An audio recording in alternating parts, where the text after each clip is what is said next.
arrest, part of the Justice Department task force investigation.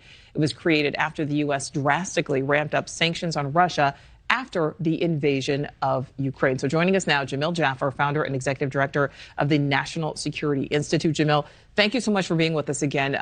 The scheme dates back 2 years before Russia invaded Ukraine. How was this able to essentially go unnoticed until Russia becomes this international pariah?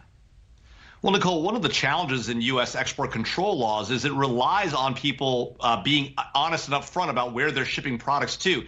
If you put a different location that the product is being shipped to, in this case, the Emirates, Germany, or the like, unless the government's running it down and checking every single thing being exported, they're going to take at face value what's being what the shipper says they're shipping.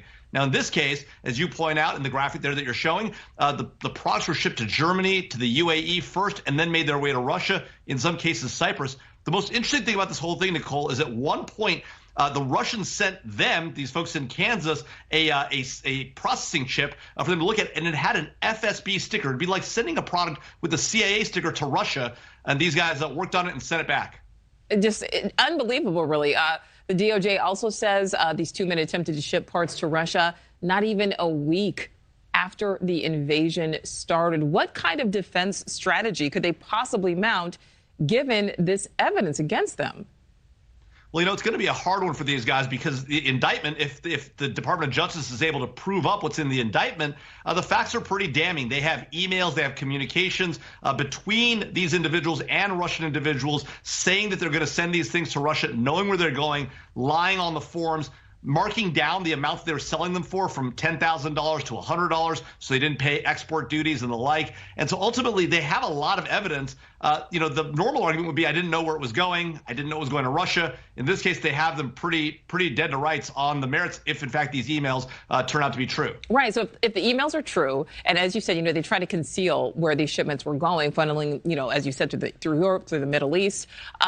So it doesn't appear that this was a mix-up. It appears that they knew very well that this was wrong and that they were taking action to try and hide that.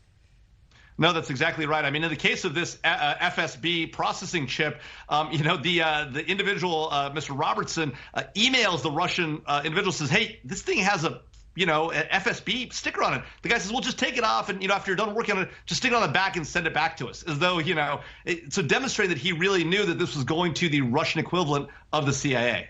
Last question for you, Jamil. Is there any way to know what kind of impact that this equipment, this information may have had on the battlefield in Ukraine?